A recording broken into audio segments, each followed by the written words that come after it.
Welcome everybody. The small video which talked about the origin of our circle and then the MFRT concept. I'll not take much of the time. Next 5 minutes, we would just like to share how some of us together we got this idea of MFRT, and today on this big day we are launching this. There are basically two perspectives. One is either to be a spectator and the other one is to be a participant. There is something which is called passion and love for a game or for any business or for any profession. And the love and the passion for a particular game is with both the participants and with also the spectators. But on the two sides, the spectator pays of whatever he is willing to see, and a participant is getting paid for whatever he is doing. He is in the center of influence, center of circle, and he gets the most out of it. So all of us in this art circle decided that we would like to be a participant and be as a center of influence, and that was the reason to come out with MFRT. My dear friends, as you can see, this is a very ordinary radio. Again, why MFRT?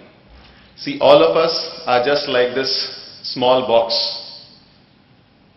but it is so powerful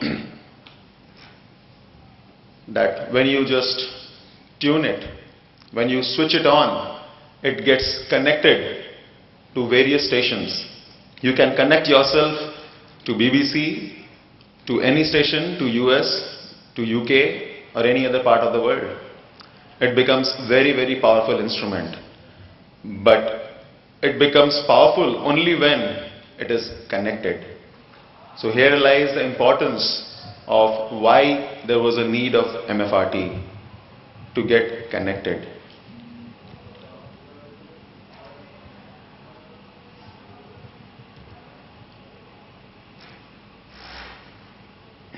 We can see some great peoples.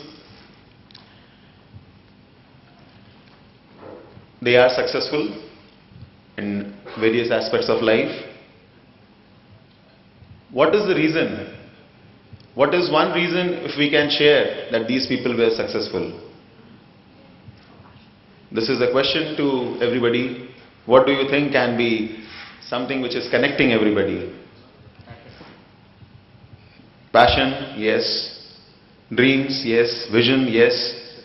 But something which was different, and they made themselves different, was their habits. They were into a habit of doing something which they probably did not like. And that is what a role of an advisor also comes into picture.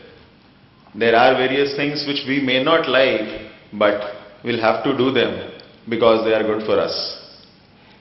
A most important thing, what we can see is what over here is what is important.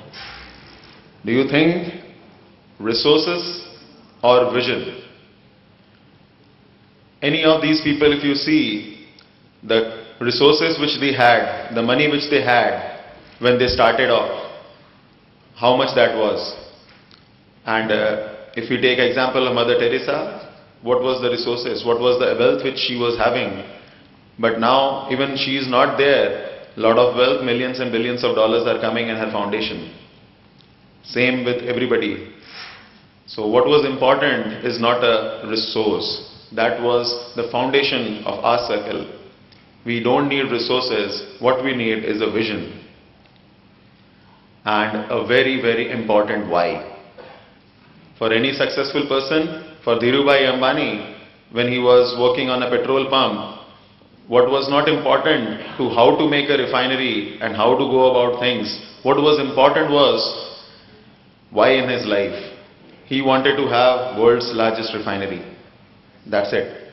And that is the reason he was able to make billions. So my dear friends, we are limited not by our abilities, but by our vision, by our why. And this